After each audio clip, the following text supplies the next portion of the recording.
What up, gang? Matt here. Welcome to another Sunday of YouTube Church. I hope God's doing big things in your life. I decided to come outside today, enjoy the nice weather, give you a quick talk, hopefully something that can stick with you today and this week that can help further your Christian walk.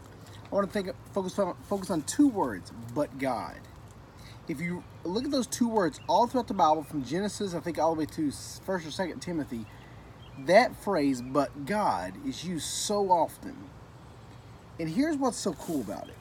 You usually find when those two words are put together, it is God stating there's going to be a turn of events. I want a new way for you thinking. You were thinking it's going this way, but God decides it's going to go this way. So many times in our life, we say, God, I'm fearful, I'm doubtful, I have resentment, I have unforgiveness, bitterness, whatever it is. But God, you can allow me to have love and joy and peace and long suffering and all these things.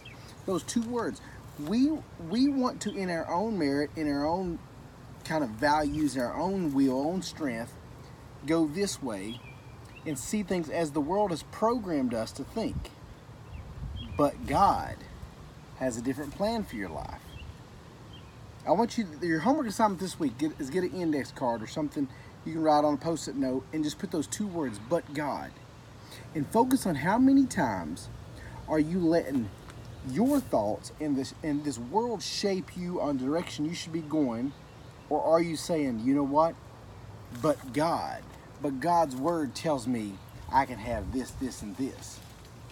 Yeah, I'm telling you, it can change your thinking, those two words. Because you'll Proverbs 3 verse 5 and 6 says, trust in the Lord with all your heart. In all your ways acknowledge Him, and He shall direct thy paths. So it talks about trust in the Lord with all your heart. In all your ways acknowledge Him.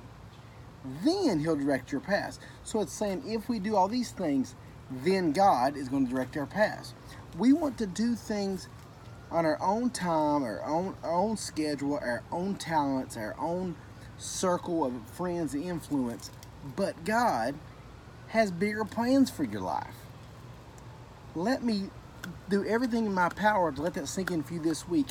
But God has bigger plans. Young person, you're going into high school, college, just graduating college, about to start a job.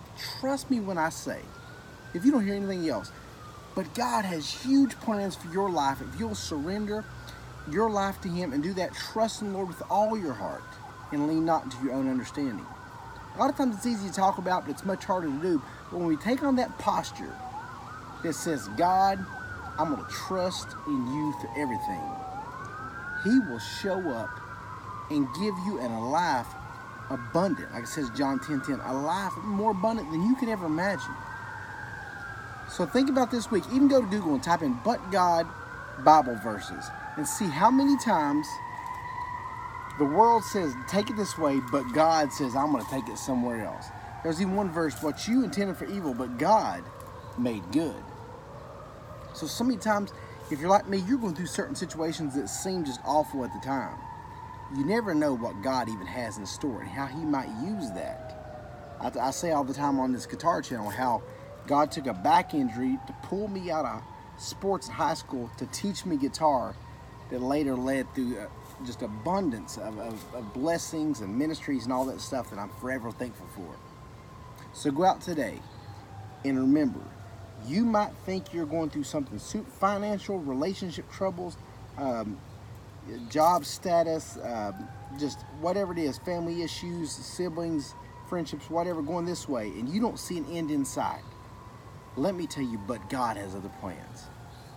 God can take something that you don't even know is there and make it into something good if you're willing to give Him all the glory and give Him all the praise.